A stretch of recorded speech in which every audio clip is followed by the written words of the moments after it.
कि जो CDS CAPF के क्वेश्चन है, एनडीए के क्वेश्चन है, इनको हम कैसे कवर करें। तो आपकी ये प्रॉब्लम को सॉल्व करने के लिए मैंने क्या किया है, मैंने एक कोर्स यहाँ पे डिजाइन कर रहा हूँ। मैं इसमें मैं क्या कर रहा हूँ, मैं जो सीडीएस सीएपीएफ एनडीए के क्वेश्चन है ना, उनको एज अ टेस्ट सीरीज के फॉर्मेट में, ठीक है, टेस्ट सीरीज के फॉर्मेट में यहाँ पे मैं उनको डिजाइन कर रहा हूँ। और यदि आप सीडीएस सीएपीएफ एनडीए इनके क्वेश्चन लगाते हैं ना, तो मान के चलो पॉलिटी के आपको 1000 क्वेश्चन, ठीक है, 1000 क्वेश्चन आपको इजिली मिल रहे हैं, ठीक है। उसी तरह आप हिस्ट्री के जब देखिए 1000-1200 क्वेश्चन आपको हिस्ट्री के मिल जाएंगे, ज्यादा ही मिल जाएंगे। कि कैसे आप इसको ज्वाइन कर सकते हैं, है ना। तो इसके लिए आप क्या कीजिए, आप टेलीग्राम जो ग्रुप है हमारा, है ना, इसको ज्वाइन कर लीजिए। सारी डिटेल जो है मैं इसमें आपको प्रोवाइड कर दूंगा, है ना। Hello everyone, welcome to UPSC navigator. आज की इस वीडियो में हम बात करेंगे, यदि कोई एस्पिरेंट 2025 का यूपीएससी सीएससी टारगेट कर रहा है तो उसके लिए 6 मंथ स्ट्रेटेजी प्लान क्या होना चाहिए। इस वीडियो में मैं आपको कोई टाइम टेबल नहीं देने वाला हूं अदर कोचिंग्स की तरह, है ना, कि आप मेरा ये टाइम टेबल फॉलो कर लो और आपका एग्जाम निकल जाएगा, है ना। ऐसा मैं नहीं करने वाला हूँ, क्योंकि हर एक एस्पिरेंट की पोजीशन अलग होती है ना। किसी का पॉलिटी स्ट्रांग होता है, किसी का इकोनॉमी स्ट्रांग होता है, किसी को पॉलिटी कवर करने में 3 वीक लगते हैं तो किसी को 2 वीक लगते हैं, है ना। तो इस वीडियो में मैं आपको एक स्ट्रेटेजी बताऊंगा कि आपको किस तरह प्लान करना है। टाइम टेबल आप खुद बनाएंगे अपने अकॉर्डिंग, क्योंकि आपकी पोजीशन अलग है, आपकी सिचुएशन अलग है। ओके, एक टाइम टेबल सभी एस्पिरेंट पर यहाँ पे फॉलो नहीं हो सकता, है ना, कि मैंने आपको एक टाइम टेबल दे दिया, आप सब इसको फॉलो कीजिए और आपका सबका निकल जाएगा, ऐसा नहीं होता, है ना। हर एक स्टूडेंट की कंडीशन अलग होती है, उनका स्ट्रॉन्ग पॉइंट अलग होता है, किसी का वीक पॉइंट अलग होता है ना, सबका सेम नहीं होता। इसलिए दूसरे का टाइम टेबल को फॉलो करने से अच्छा आप खुद टाइम टेबल बनाइए, है ना। कैसे बनाना है, ठीक है, वो मैं आपको इस वीडियो में बताऊंगा, ठीक है। तो बने रहिए वीडियो के एंड तक। और यदि वीडियो पसंद आए तो प्लीज लाइक कीजिएगा वीडियो को, है ना। और चैनल पर नए हैं तो चैनल को सब्सक्राइब कर लीजिएगा, ठीक है। तो सबसे पहले हम बात करते हैं कि ये वीडियो आप क्यों देखें, है ना, कि मैं कौन हूं जो आपको बता रहा हूं। तो मैं अपने बारे में बता दूं कि मेरा ये यूपीएससी सीएससी का, ठीक है, सीएससी का सेकंड मेंस था, ठीक है। 2022 का मैंने मेंस दिया हुआ है। 2023 में मेरा सीसेट रुका हुआ है ना, जीएस मेरा क्वालिफाई था, मैंने अपना रिजल्ट शो किया हुआ है। 2024 में मैं यहाँ पे मेंस दिया है, अभी मैं वेट कर रहा हूँ रिजल्ट का, ठीक है। तो यहाँ पे मैं जो भी चीज़ बताऊंगा आपको सही बताऊंगा, ठीक है। जो प्रैक्टिकल है वही चीज़ बताऊंगा। ऐसा नहीं है कि मैं आपको बोल दूं कि भाई 10 दिन में आप मॉडर्न हिस्ट्री खत्म कर दो, तो इम्पॉसिबल है, ये नहीं हो सकता, ठीक है। तो जो चीज़ हो सकती है वही चीज़ बताऊंगा, जो चीज़ नहीं हो सकती वो चीज़ नहीं बताऊंगा, ठीक है। प्रीलिम्स आप क्वालिफाई कर सकते हो, कैसे कर सकते हो, नहीं कर सकते तो क्यों नहीं कर सकते वो भी, ठीक है। तो बने रहिए वीडियो के एंड तक, है ना। चलो शुरू करते हैं। तो देखो, यूपीएससी का प्रीलिम्स कब होने वाला है, 25 मई को, है ना। और मेंस कब होने वाला है, 22 अगस्त को, ठीक है। तो अभी हम देखें तो हमारे पास प्रीलिम्स के लिए लगभग 6 महीने यहाँ पे बाकी हैं और मेंस के लिए 9 मंथ बाकी हैं, ठीक है। Is this time is enough to clear UPSC? तो मेरा आंसर है यस, एब्सोल्युटली। लेकिन इसमें मैं एक चीज ऐड करना चाहता हूं कि जो बिगिनर है ना, इनको मैं कोई यहाँ पे सपना नहीं दिखाऊंगा कि आप, हाँ, ये मेरा टाइम टेबल फॉलो कर लीजिए, ये मेरा कोर्स ले लीजिए तो आपका यूपीएससी में यहाँ पे सिलेक्शन पक्का, है ना। मैं यहाँ पे कोई इनको सपने नहीं दिखाने वाला हूँ। मैं जो चीज सही है ना, जो प्रैक्टिकल है वही चीज यहाँ पे बात करूंगा। तो देखो, जो बिगिनर है ना, वो यदि 6 मंथ डेडिकेटेड होकर यहाँ पे प्रिपरेशन करते हैं तो यहाँ पे प्रीलिम्स क्वालिफाई करने के उसके चांसेस जो हैं वो हैं, है ना। प्री वो क्वालिफाई कर सकते हैं यदि वो प्रिपरेशन डेडिकेटेड होके करें। लेकिन यहाँ पे मेंस की बात है ना, मेंस में यहाँ पे आपको चैलेंज हो सकता है, ठीक है। आप क्वालिफाई भी कर सकते हैं, नहीं भी कर सकते हैं, ये थोड़ा सा आपको डाउटफुल रहेगा। लेकिन 6 मंथ यदि आपने प्री की तैयारी कर ली अच्छे से तो प्री क्वालिफाई हो सकता है ना। क्या करना है क्या नहीं करना इसके बारे में हम आगे बात करेंगे, ठीक है। एक चीज और मैं आपको बता दूं, जो बिगिनर्स हैं, है ना, यदि आप 2026 को यदि टारगेट करते हैं, है ना, तो आप नेक्स्ट ईयर इसी टाइम तक आपका ना तो प्री तैयार हो पाएगा ना मेंस तैयार हो पाएगा, है ना। आप सिर्फ साल भर जो पढ़ाई करते हैं ना वैसी पढ़ाई करते रहोगे, लेकिन कंप्लीट जो बोलते हैं ना वैसा हो नहीं पाएगा, ना नोट्स बनेंगे, है ना। लेकिन यदि आप 2025 को टारगेट करते हो, ठीक है, तो सोचो 6 महीने में आप कितने सब्जेक्ट कवर कर लोगे, है ना, प्री के हिसाब से कवर कर लोगे। फिर आपका यदि प्री निकलता है ना, प्री यदि आप क्वालिफाई करते हो तो 3 मंथ आपको मिलेंगे, 3 मंथ्स अप्रोक्स जो है, 3 मंथ्स आपको मिलेंगे। 3 मंथ्स में आप मेंस भी लगभग तैयार करोगे, है ना। मेंस क्वालिफाई हो या ना हो वो अलग बात है, लेकिन मेंस का आप पढ़ोगे, आप नोट्स बनाओगे, आंसर राइटिंग करोगे, है ना। कुछ सब्जेक्ट जो है वो भले छूट जाए, लेकिन मैक्सिमम सब्जेक्ट आप यहाँ पे कवर कर लोगे, ठीक है। तो जो 2026 के लिए बाद में तैयारी कर रहे हैं, है ना, आप उनसे काफी आगे होगे, आपकी जो पोजीशन है ना वो काफी आगे होगी। तो ये फायदा आपको मिलेगा यदि आप 2025 को सीरियसली टारगेट करोगे, ओके।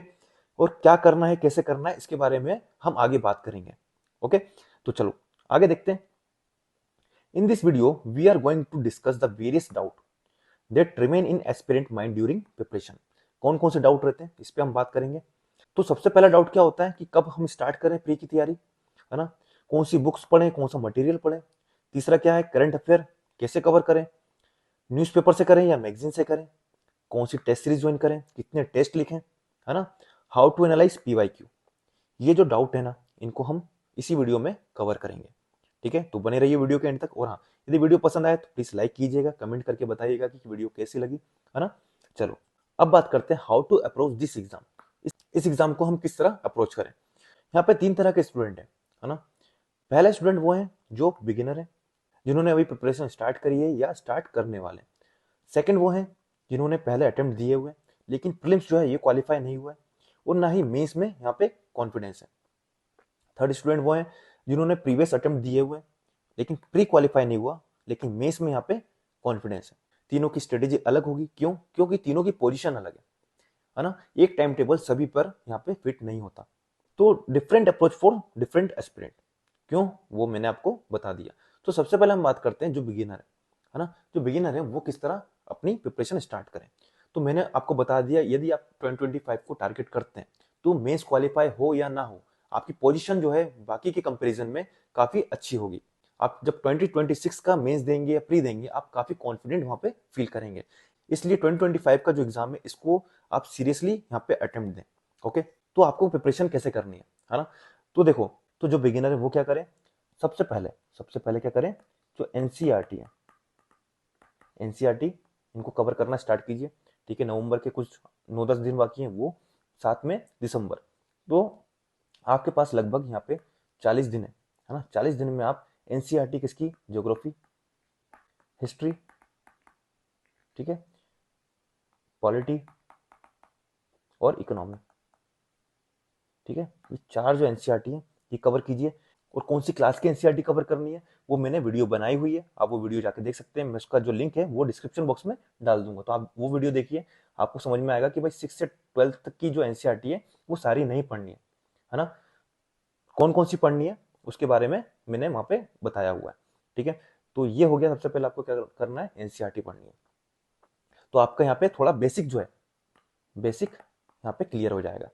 इसके बाद जनवरी से क्या करना है आपको, जनवरी से सबसे पहले आपको पॉलिटी, है ना, आपने यहाँ पे एनसीईआरटी पढ़ ली, इसके बाद उठाइए आप लक्ष्मीकांत, ठीक है, लक्ष्मीकांत, ठीक है, लक्ष्मीकांत हो गया। सेकंड क्या करना है आपको, सेकंड में आपको इकोनॉमी, ठीक है, इसमें आप रमेश सिंह पढ़ सकते हैं, ठीक है, रमेश सिंह या मुरनाल सर के नोट्स हैं, ठीक है, या फिर श्री राम आईएएस, है ना, या फिर दृष्टि हिंदी मीडियम के लिए, ठीक है। इनमें से कोई भी एक मटेरियल उठा लीजिए, है ना, वहां से आप इकोनॉमी यहाँ पे कवर कर सकते हैं। कोई एक उठाना, पूरा मत उठा लेना, कोई एक उठाना, ठीक है। हिस्ट्री के लिए आपको क्या करना है, हिस्ट्री के लिए आप एनसीईआरटी आपने पढ़ ली है ना, यहाँ से आप स्पेक्ट्रम जो है, स्पेक्ट्रम पढ़ लीजिए, ठीक है। और आर्ट एंड कल्चर के लिए फाइन आर्ट की एनसीईआरटी होती है, ठीक है, ये आप कवर करोगे, है ना, ये आप कवर करोगे। यदि आपको कोई स्टैंडर्ड बुक पढ़नी है तो आप नितिन सिंघानिया, नितिन सिंघानिया ये यहाँ पे कवर कीजिए। तो आपको पॉलिटी, इकोनॉमी और हिस्ट्री, ये तीन कोर सब्जेक्ट है ना, ये आपको कवर करना है। और यहाँ पे ज्योग्राफी, ठीक है, ज्योग्राफी ये हो गया। फिफ्थ होता है हमारा एनवायरमेंट, और फिर होता है हमारा साइंस एंड टेक, ठीक है। तो ये सब्जेक्ट जो है आपके प्री के लिए इंपॉर्टेंट है। अब इनको प्रायोरिटी कैसे देनी है, प्रायोरिटी की बात करें, ठीक है। तो देखो, आपको सबसे पहले पढ़ना है पॉलिटी, ठीक है। सेकंड नंबर पे आप पढ़िए ज्योग्राफी, ठीक है। थर्ड नंबर पे आपका आएगा हिस्ट्री। ये आपके हो गए कोर सब्जेक्ट। ठीक है, ठीक है, ये तीनों आपका एनसीईआरटी से हो जाएगा और स्टैंडर्ड बुक मैंने आपको बता दिया। सबसे पहले प्रायोरिटी देना इनको, उसके बाद जाना करंट अफेयर बेस्ड जो सब्जेक्ट है, जैसे हमारा इकोनॉमी, ठीक है, environment and science and tech. ठीक है, ये हमारे करंट अफेयर बेस्ड यहाँ पे सब्जेक्ट है। तो ये आपकी प्रायोरिटी होनी सबसे पहले पॉलिटी, ज्योग्राफी, हिस्ट्री, फिर इकोनॉमी, इन्वायरमेंट और साइंस टेक। इस तरह आपको अपना कवर करना है। ठीक है, अब देखो टाइम टेबल की बात करें तो टाइम टेबल आप खुद बनाइए। क्यों? क्योंकि यदि आप जब पॉलिटी पढ़ोगे, है ना, किसी को पॉलिटी टफ लगेगा, है ना, किसी को ज्योग्राफी टफ लगेगा। यदि मैं आपको एक यूनिवर्सल टाइम टेबल बना दूं कि 3 वीक्स में पॉलिटी कवर कर लो, है ना, 3 वीक्स में ज्योग्राफी कवर कर लो। अब कोई एस्पिरेंट है जिसको पॉलिटी टफ लग रहा है, तो उसको क्या हो सकता है, उसको 4 वीक लग सकते हैं पॉलिटी में, है ना, और उसको ज्योग्राफी इजी लगे तो उसको 2 वीक लग सकते हैं ज्योग्राफी में। तो कंडीशन अलग हो गई है ना। तो आप अपनी सिचुएशन के हिसाब से, आपका जो वीक पॉइंट है, स्ट्रॉन्ग पॉइंट है, उसके हिसाब से आप टाइम टेबल बनाइए, है ना। यदि आप पर्सनल मेंटरशिप में होते, आप मुझे बताते आपकी वीकनेस क्या है, स्ट्रेंथ क्या है, तो मैं समझ पाता, तो मैं आपको उस हिसाब से टाइम टेबल बनाता। लेकिन मुझे नहीं पता कि जो वीडियो यहाँ पे लोग देख रहे हैं उनकी स्ट्रेंथ क्या है, वीकनेस क्या है ना। जब मुझे आइडिया नहीं है तो मैं आपको एक यूनिवर्सल टाइम टेबल कैसे बना सकता हूँ। ठीक है, तो ये चीज आप ध्यान रखिएगा, किसी दूसरे का टाइम टेबल फॉलो नहीं कीजिए, है ना, अपना खुद का टाइम टेबल बनाइए। ठीक है, एक आपका ओवरऑल टाइम टेबल होना चाहिए कि जब 25 मई को आपका एग्जाम है ना, तो उस हिसाब से आप एक टाइम टेबल बनाइए। ठीक है, एक आपका ओवरऑल टाइम टेबल होगा। ठीक है, एक आपका मंथली वाला होगा। ठीक है, एक वीकली होगा और एक डेली होगा, है ना। इस तरह आपको अपने 4 टाइम टेबल बनाने। ठीक है, अपने टारगेट आप डिसाइड कीजिए कि भाई मुझे पॉलिटी के ये 2 चैप्टर हमको यहाँ पे आज खत्म करना है, तो वो करना है। ठीक है, इस तरह आप अपना खुद टारगेट लीजिए, खुद बनाइए, तब आप यहाँ पे कवर कर पाओगे। यदि आप दूसरे का टाइम टेबल फॉलो करोगे तो आपका कुछ कवर नहीं होने वाला, है ना। आप जल्दबाजी में करोगे, जल्दबाजी में ना कंसेप्ट आपके क्लियर होने वाले। ठीक है, सिर्फ हड़बड़ी होगी। तो ये हो गया जो बिगिनर है उनको एनसीईआरटी पढ़नी है। ठीक है, आपको बेसिक स्ट्रॉन्ग करना है। सब्जेक्ट को, कौन कौन से सब्जेक्ट को प्रायोरिटी देनी है वो मैंने बता दिया कैसे देनी है। अब बात करते हैं कि करंट अफेयर, है ना, करंट अफेयर क्या क्या करें। तो देखो, अभी आप यदि न्यूज़पेपर पढ़ने जाओगे, है ना, न्यूज़पेपर पढ़ने जाओगे तो कुछ समझ में नहीं आने वाला। ठीक है, क्योंकि आपने बेसिक कुछ पढ़ा नहीं है, तो आपको क्या पता कि यहाँ पे जो लिखा हुआ है वो क्या बोलना चाह रहा है। ठीक है, गवर्नर के बारे में जब नहीं पता, तो जब कोई आर्टिकल आ रहा है गवर्नर के ऊपर, तो आप कैसे उसे समझ पाएंगे। ठीक है, कोई सेंटर स्टेट डिस्प्यूट के ऊपर कोई आर्टिकल है, यदि आपने सेंटर स्टेट डिस्प्यूट नहीं पढ़ा, फेडरलिज्म नहीं पढ़ा, तो उसको कैसे यूज कर पाएंगे। तो यदि आप अभी न्यूज़पेपर पढ़ेंगे तो आपका वो टाइम वेस्ट है, तो वो मत कीजिए, है ना। और सेकंड चीज, यदि आप मंथली मैगजीन अभी कवर करेंगे, है ना, मंथली मैगजीन कवर करेंगे तो आपका बेसिक छूट जाएगा। तो ठीक है, बेसिक छूट जाएगा। तो बेसिक को नहीं छोड़ना है हमको, है ना, हमको करंट अफेयर के पीछे नहीं भागना है। हमको सबसे पहले प्रायोरिटी देनी है किसको, बेसिक को। आपका यदि बेसिक हो जाता है, ठीक है, उसके बाद आती है PT 365। ठीक है, PT 365 जब आएगी तो आप इसको कवर कर लीजिए। ये पूरे साल भर का जो करंट अफेयर होता है ना, वो इस PT 365 में होता है। ठीक है, तो ये आपका हो जाएगा करंट का। ओके, तो हमारे कौन कौन से डाउट क्लियर हो गए कि पहले प्रिपरेशन कब से स्टार्ट करनी है। तो जो बिगिनर है वो अभी से प्रीलिम्स की तैयारी करें। ठीक है, प्रीलिम्स की तैयारी करें। सेकंड क्या थी, बुक कौन कौन सी लेनी है, बुक्स के बारे में मैंने आपको बता दिया। थर्ड था करंट अफेयर। ठीक है, वो बता दिया मैंने। ठीक है, फोर्थ था हमारा न्यूज़पेपर वर्सेस मैगजीन। तो उसके बारे में मैंने आपको बता दिया कि भाई न्यूज़पेपर मैगजीन अभी नहीं करना है आपको। आपको क्या करना है, आपको PT 365 ये आएगा, इसको कर लेना। ठीक है, इससे काम हो जाएगा। वैसे भी यदि आप पेपर देखते हैं, है ना, PYQ देखते हैं, तो 10 से 15 क्वेश्चन ही आपको करंट अफेयर को दिखने मिलेंगे। उसमें से भी आप बात करें तो 5 से 6 क्वेश्चन ऐसे होते हैं जो कंटेम्प्ररी होते हैं। 2018 में कोई न्यूज में होगा तो वो पूछ देगा, 2019 का पूछ देगा, 2022 का पूछ देगा, जो आपने किसी भी मैगजीन में या PT 365 में आपने कवर नहीं किया होगा। ऐसे क्वेश्चन आते हैं, वो आपसे नहीं बनने वाले। है ना। तो 10-15 क्वेश्चन के पीछे नहीं भागना है, हमको कवर करना है कितना, 80 टू 85 जो क्वेश्चन आते हैं, है ना, ये हमको कवर करना है। तो ये कैसे होंगे, ये होंगे बेसिक से, ठीक है। तो बेसिक पर हमको फोकस करना है। ओके, इतना समझ में आ गया होगा। तो ये हो गया हमारा बिगिनर का। अब बात करते हैं वो एस्पिरेंट जिनका प्री क्वालिफाई नहीं हुआ है और मेंस में भी यहाँ पे कॉन्फिडेंस अभी नहीं है। तो वो क्या कर सकते हैं, आपको फेब्रवरी, ठीक है, फेब्रवरी तक आप मेंस को यहाँ पे रेडी कीजिए, ठीक है। प्रायोरिटी किसको देनी है आपको, एथिक्स को, ठीक है, एथिक्स इसको प्रायोरिटी दीजिए। ऑप्शनल, ठीक है, इसको प्रायोरिटी दीजिए। ये 2 सब्जेक्ट हैं, ठीक है, इसको आप थोड़ा अपना स्ट्रॉन्ग कीजिए। आंसर राइटिंग करनी है तो इन 2 सब्जेक्ट की आप अच्छे से कर लीजिए, क्योंकि ये सब्जेक्ट आपको बाद में करना थोड़ा मुश्किल हो जाता है, ठीक है। जो जीएस के सब्जेक्ट हैं वो आपके प्री के साथ आपके रिवाइज होते रहेंगे, लेकिन ये जो हैं ये नहीं हो पाते। तो आपको क्या करना है, आपको एथिक्स और ऑप्शनल जो है इसको यहाँ पे प्रायोरिटी देनी है। फेब्रवरी तक आपको ये दोनों यहाँ पे कंप्लीट करना है। आंसर राइटिंग का टाइम मिले तो आंसर राइटिंग भी कर लीजिएगा, ठीक है। यदि टाइम नहीं मिल पाता है तो आप जो 3 महीने आपको मिलेंगे अप्रोक्सीमेटली, वहां पे आप आंसर राइटिंग भी कर लेंगे।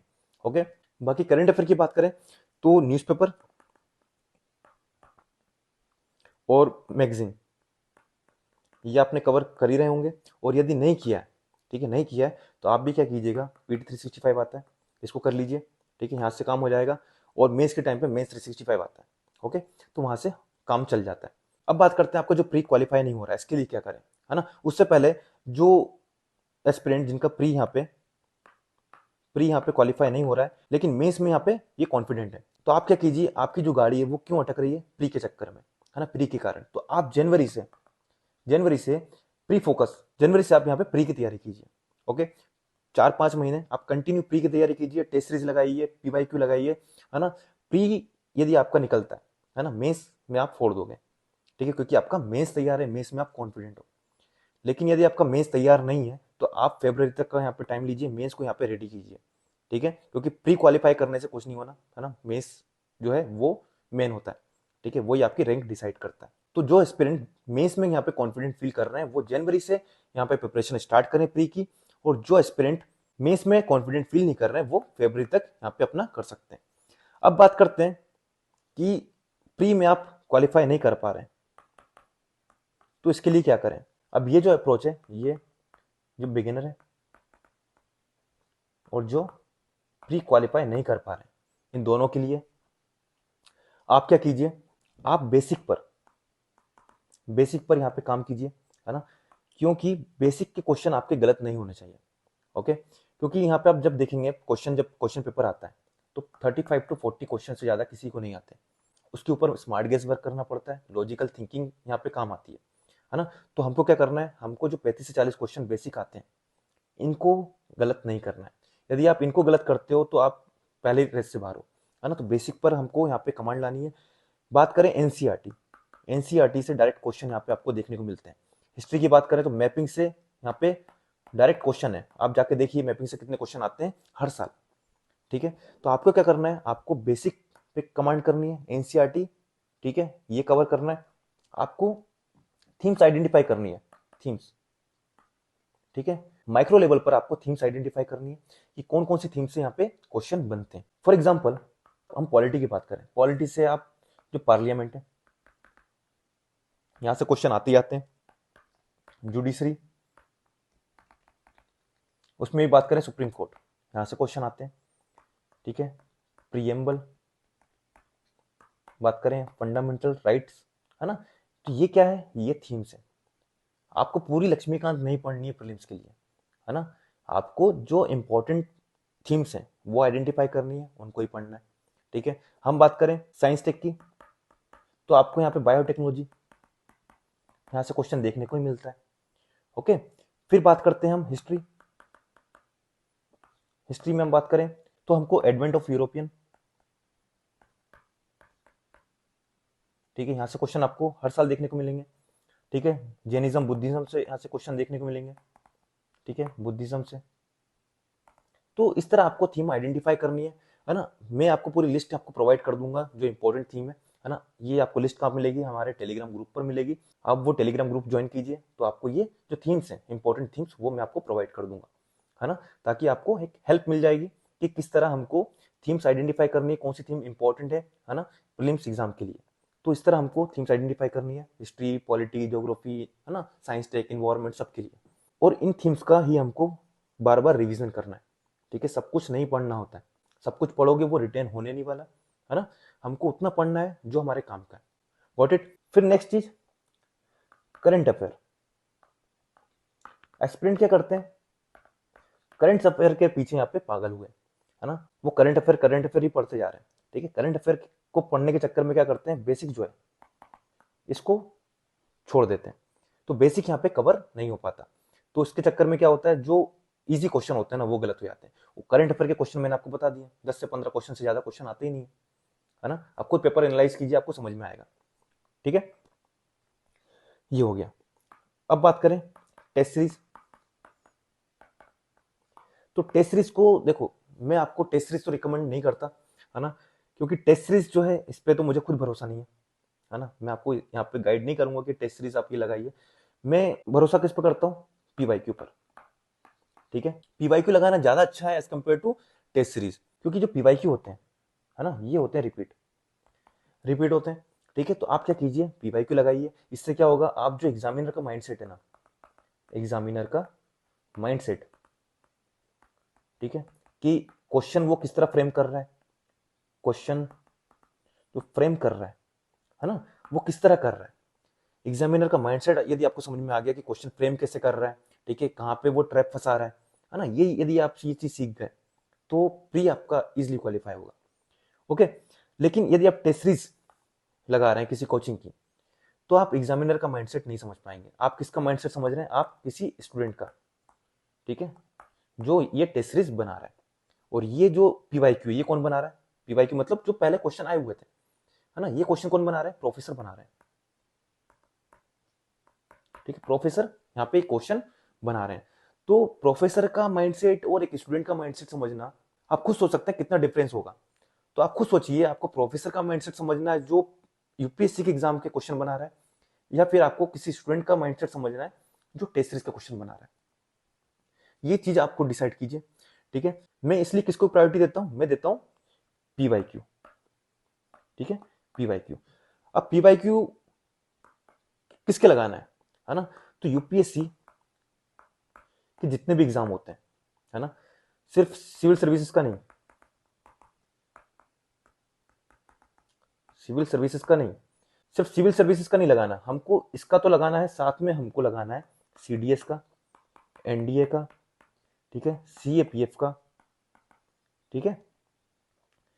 ये जो एग्जाम है इनके भी क्वेश्चन हमको लगाना है, क्योंकि ये जो क्वेश्चन ना ये रिपीट होते हैं। सीडीएस का क्वेश्चन सिविल सर्विसेज में आ जाएगा, ठीक है, एनडीए का भी आ जाता है, सीएपीएफ का भी आ जाता है। सीएपीएफ का क्वेश्चन सीडीएस में पूछ लिया, सीडीएस का क्वेश्चन सीएपीएफ में पूछ लिया, एनडीए का क्वेश्चन सीएपीएफ में आ गया, ठीक है, कभी एनडीए क्वेश्चन सीडीएस में आ गया। तो इस तरह क्या होता है, क्वेश्चन रिपीट होते रहते हैं, ठीक है। और आपको एक अच्छे क्वेश्चन, ठीक है, एक लेवल वाले क्वेश्चन आपको यहाँ पे देखने को मिलेंगे, ठीक है। और यदि आपने इनके क्वेश्चन को कर लिया ना, तो लक्ष्मीकांत का ऐसा कोई भी पॉइंट नहीं है जो आपका छूटे। आप सारे टॉपिक, सारे पॉइंट यहाँ पे कवर कर लोगे जहां से क्वेश्चन बनते हैं, ठीक है। उसी तरह हिस्ट्री, जहां से जितने क्वेश्चन बनते हैं वो सारे क्वेश्चन आपको यहाँ पे देखने को मिल जाएंगे। तो आपका पूरा लक्ष्मीकांत, स्पेक्ट्रम, एनसीईआरटी, ठीक है, सब कुछ आपका इन क्वेश्चन के थ्रू कवर हो जाएगा। तो आपको क्या करना है, जो टेस्ट सीरीज है ना, इसकी जगह आप लगाइए ये पीवाईक्यू, ठीक है। ये पीवाईक्यू जो है ये लगाइए, ये काफी हेल्पफुल रहेंगे आपको। तो आप क्या कीजिए, आप टेस्ट सीरीज लगाने से अच्छा, है ना, किसी भी कोचिंग की टेस्ट सीरीज लगाने से अच्छा आप लगाइए ये क्वेश्चन। तो अब आप सोच रहे होंगे कि टेस्ट सीरीज लगाना ही नहीं है क्या। देखो, टेस्ट सीरीज लगाना है, कब लगाना है, कब लगाना है, जब एफएलटी आएंगे ना, एफएलटी ये लगाना है ना। 10 से 15 यदि आपने एफएलटी लगा लिए तो ये इनफ होते हैं, ओके। इसमें आपको क्या करना है, आपको सीखना है, क्या सीखना है, आपकी जो स्पीड है, ठीक है, पेपर सोल्व करने की स्पीड जो है वो सही है या नहीं है, ठीक है। पेपर सोल्व करने का जो अप्रोच होता है, ठीक है, अप्रोच वो आप चेक कीजिए कि आपका जो अप्रोच है वो सही है या नहीं है, ठीक है। मैक्सिमम स्टूडेंट के साथ क्या होता है कि वो पेपर को सही तरीके से अप्रोच ही नहीं करते, जिससे क्या होता है, उनका पेपर जो है वो खराब हो जाता है ना। क्या करते हैं कि जो टफ क्वेश्चन होते हैं ना उसमें फंस जाते हैं। हमको टफ क्वेश्चन में नहीं फंसना, पेपर सोल्व करने की जो अप्रोच होती है वो भी मैंने आपको एक वीडियो बनाई हुई है, आप जाके वो वीडियो देखिए, है ना। उसका जो लिंक है वो मैं डिस्क्रिप्शन बॉक्स में आपको दे दूंगा, तो आप वो वीडियो जाके देखिए कि पेपर सोल्व करने की अप्रोच क्या होती है, तो आपको ये सब चीज सीखनी है, ठीक है। टाइम मैनेजमेंट, ठीक है, लोगों का पेपर ही कंप्लीट नहीं हो पाता है, क्यों? क्योंकि स्पीड नहीं है ना, जिससे टाइम मैनेजमेंट नहीं हो पा रहा है, अप्रोच गलत है। तो ये सब आपको किससे सीखना है? आपको सीखना है एफएलटी से।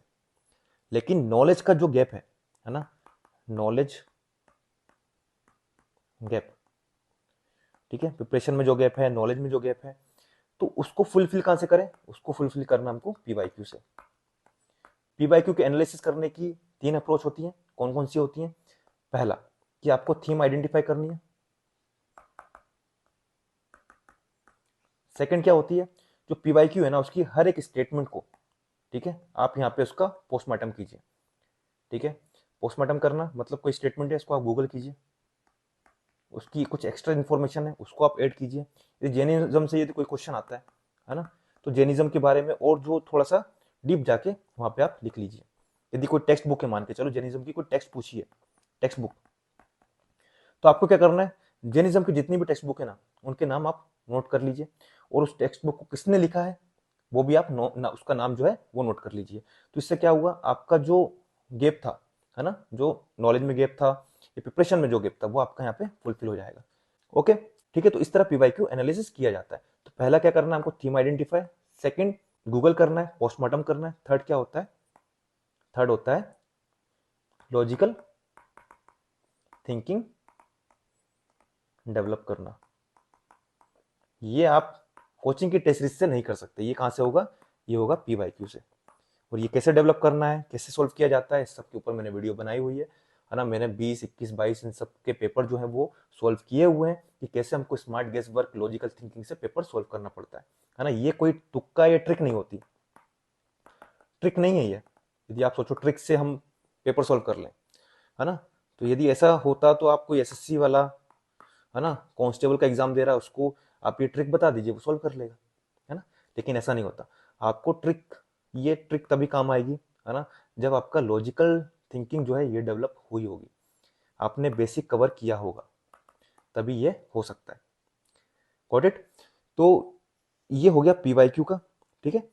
अब एक और चीज मैं बताने वाला था, ये बता नहीं पाया, कि जो सीडीएस सीएपीएफ के क्वेश्चन है, एनडीए के क्वेश्चन है, इनको हम कैसे कवर करें। तो आपकी ये प्रॉब्लम को सॉल्व करने के लिए मैंने क्या किया है, मैंने एक कोर्स यहाँ पे डिजाइन कर रहा हूँ मैं, ठीक है, कोर्स डिजाइन कर रहा हूँ जो आपका मिड दिसंबर तक यहाँ पे लॉन्च में कर दूंगा। इसमें मैं क्या कर रहा हूँ, मैं जो सीडीएस सीएपीएफ एनडीए के क्वेश्चन है ना, उनको एज अ टेस्ट सीरीज के फॉर्मेट में, ठीक है, टेस्ट सीरीज के फॉर्मेट में यहाँ पे मैं उनको डिजाइन कर रहा हूँ, ठीक है। जैसे एक क्वेश्चन, दो क्वेश्चन, है ना, ये पूरा हिस्ट्री के क्वेश्चन आप देखिए 2016 से, है ना, और इसके पीछे के भी हैं, 2009 से 2024 तक के जितने भी क्वेश्चन पूछे गए हैं सीडीएस सीएपीएफ एनडीए, उन सब क्वेश्चन को मैं ऐसे टेस्ट सीरीज के फॉर्मेट में मैं बना रहा हूँ, ताकि यदि आप ये क्वेश्चन को लगाएं तो आपको टेस्ट सीरीज की फीलिंग आए, है ना। ऐसा ना हो कि यार बस क्वेश्चन लगा रहे हैं, इसको आप एज अ टेस्ट सीरीज यहाँ पे यूज कीजिए।